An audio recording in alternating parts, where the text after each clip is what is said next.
नमस्कार, बेधड़क खबर देख रहे हैं आप और मैं हूं आपके साथ शशांक। आज हम आपको तीन खबरों के बारे में विस्तार से बताएंगे। पहली खबर देश की राजनीति से जुड़ी हुई है।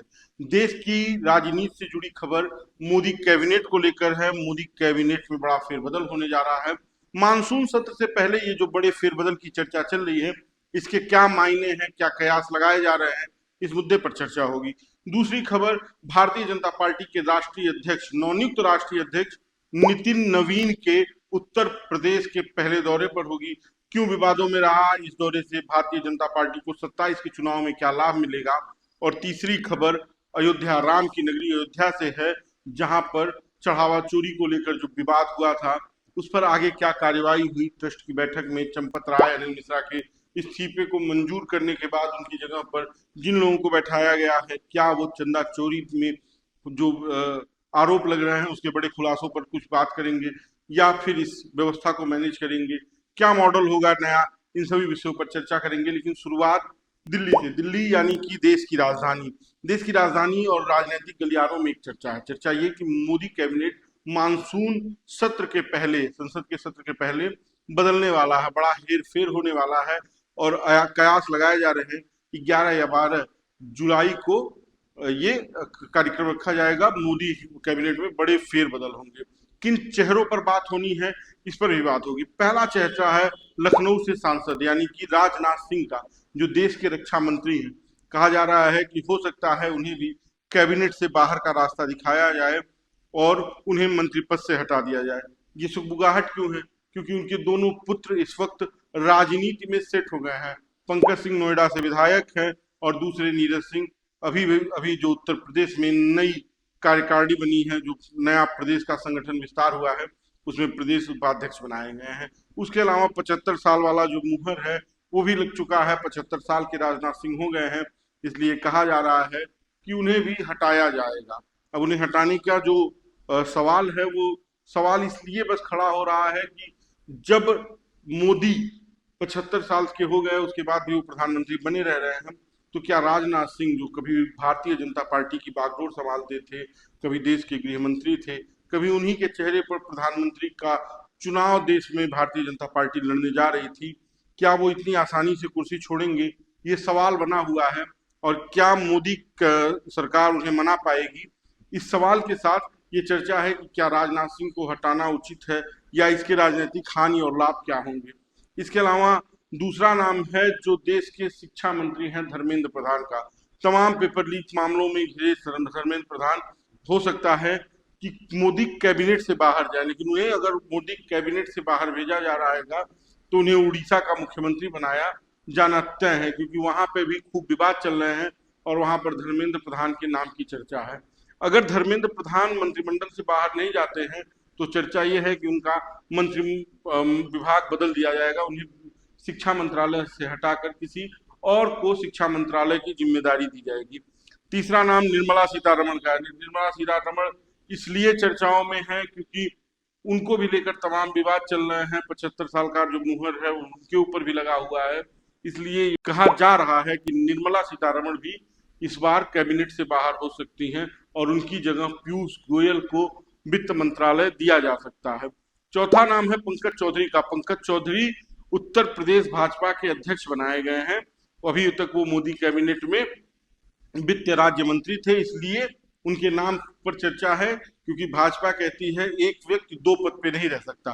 तो पंकज चौधरी मंत्री और साथ में उत्तर प्रदेश जैसे सूबे के प्रदेश अध्यक्ष बन के नहीं रह सकते, इसलिए उन्हें हटाने की चर्चा चल रही है। ऐसे तमाम नाम हैं और इसके पीछे एक राजनीति ये है कि तमाम नामों पर जो विवाद चल रहे हैं, संसद में इन सब विषयों पर लेकर खूब बवाल बचेगा और चर्चाएं चलेंगी, इसलिए भी इन्हें हटाया जा सकता है। एक नाम और है, नाम है हरदीप पुरी का। हरदीप पुरी पेट्रोलियम मंत्री हैं, विवादों में है, एथेनॉल, पेट्रोल ब्लेंडिंग, बढ़ते दाम, इन सबों में वो घिरे हुए हैं। स्टीम जो फाइल थी उसमें भी उनका नाम था, तो इसलिए भी उन्हें हटाया जा सकता है, क्योंकि विपक्ष उनके भी नाम को लेकर विवाद ना करे। खैर, गडकरी का नाम अभी वही का वही बना हुआ है। E20 में उन्हें भी जनता सवालों के घेरे में खड़ी कर रही है, तो विपक्ष उनके नाम पर भी बवाल खड़ा कर सकता है, लेकिन कहीं भी उनके नाम की कोई सुगबुगाहट नहीं है। अब आते हैं उत्तर प्रदेश। उत्तर प्रदेश में भाजपा के नए राष्ट्रीय अध्यक्ष नितिन नवीन का दौरा था। संगठन और सरकार दोनों उनके स्वागत में खूब दमखम के साथ खड़ी थी। जब वो एयरपोर्ट से बाहर आए तो उनके सामने एक व्यक्ति हनुमान जी की वेशभूषा में हाथ में भाजपा का झंडा लिए नृत्य कर रहा था, जिसे लेकर विपक्ष अब नितिन नवीन और भारतीय जनता पार्टी को घेर रहा है। कह रहा है कि ये सनातन का सम्मान क्या करेंगे, सनातन का अगर सम्मान करते तो क्या वो भगवान से बड़े हो गए हैं कि उनके सामने हनुमान जी को नचाया जा रहा है।